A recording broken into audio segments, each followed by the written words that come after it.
29টি বছর দীর্ঘ এই সময় ধরে একজন বৃদ্ধ লোক তার স্ত্রীর অমানসিক নির্যাতন সহ্য করে আসছিলেন।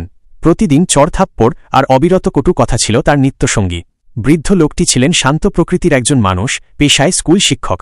বাড়ির বাইরে স্কুলের আঙিনায় যতক্ষণ থাকতেন ততক্ষণ তার মুখে হাসি থাকত, কিন্তু বাড়ি ফিরলেই শুরু হতো স্ত্রীর অমানবিক অত্যাচার। লোকটির অবস্থা এমন হয়েছিল যে স্ত্রীর হাতের ইশারা দেখলেই তিনি বুঝে ফেলতেন এখন কি করতে হবে। সংসারে তার কোনো মূল্য ছিল না কোনো মতামতের গুরুত্ব। সকল সিদ্ধান্ত তার স্ত্রী একাই নিতেন। এমনকি বাড়ির ছেলের কথারও কোনো দাম ছিল না সেখানে। বাবাকে এভাবে লাঞ্ছিত হতে দেখে ছেলেও তার মাকে মনে মনে তীব্র ঘৃণা করত। এভাবেই দেখতে দেখতে তাদের 29তম বিবাহ বার্ষিকী চলে এল। প্রতি বছরের মতো এবারও অনুষ্ঠান হচ্ছিল। অনুষ্ঠানের মাঝেই বৃদ্ধ লোকটি সবাইকে চমকে দিয়ে একটি সারপ্রাইজ পেপার বের করলেন। প্রথমে সবাই ভেবেছিল তিনি হয়তো কোনো রসিকতা করছেন, কিন্তু খাম খুলতেই দেখা গেল সেটি ছিল ডিভোর্স পেপার। তিনি সাফ জানিয়ে দিলেন তিনি আর অত্যাচার সইবেন না এবং বাকি জীবন তার প্রেমিকার সাথে কাটাবেন। একথা শুনে তার স্ত্রী প্রচণ্ড উত্তেজিত হয়ে চিৎকার শুরু করলেন, কিন্তু বৃদ্ধ লোকটি শান্তভাবে নিজের ব্যাগ গুছিয়ে সেই মুহূর্তেই বাসা থেকে বেরিয়ে গেলেন। কিছুদিন পার হওয়ার পর মহিলাটি প্রথমবারের মতো বুঝতে পারলেন স্বামীহীন জীবন কতটা একাকী।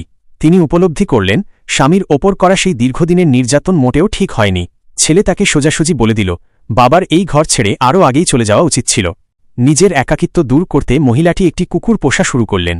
কুকুরের সান্নিধ্যে তার নিঃসঙ্গতা কিছুটা কমতে দেখে ছেলেও খুশি হল। এর মাঝে ডিভোর্সের কাজ সম্পন্ন হয়ে গেল। ডিভোর্সের দিনও মহিলাটি আশা করেছিলেন হয়তো স্বামী তাকে আবার গ্রহণ করবেন, কিন্তু লোকটি তার স্ত্রীর সকল দেনা পাওনা মিটিয়ে দিয়ে চিরতরে সেখান থেকে বিদায় নিলেন। নিজের মন হালকা করতে মহিলা একটি কল সেন্টারে চাকরি নিলেন। সেখানে মানুষের দুঃখ সুখের নানা গল্প শুনতে শুনতে তার সময় কাটতে লাগল। একদিন তিনি কৌতূহলবশত তার স্বামীর নতুন বাড়িতে গেলেন। তিনি দেখতে চেয়েছিলেন তাকে ছাড়া লোকটি আসলে কেমন আছে। মহিলাকে হঠাৎ সামনে দেখে বৃদ্ধ লোকটি পুরনো আতঙ্কে ভয় পেয়ে গেলেন। ঠিক তখনই রান্নাঘর থেকে লোকটির প্রেমিকা অর্থাৎ তার বর্তমান সঙ্গিনী বেরিয়ে এলেন। মহিলাটি অপলক তাকিয়ে উপলব্ধি করলেন তার স্বামী এখন অনেক বেশি সুখে আছেন। এখন আর তাকে স্ত্রীর মা সহ্য করতে হয় না, বরং নতুন স্ত্রী তাকে পরম মমতায় যত্ন করছেন।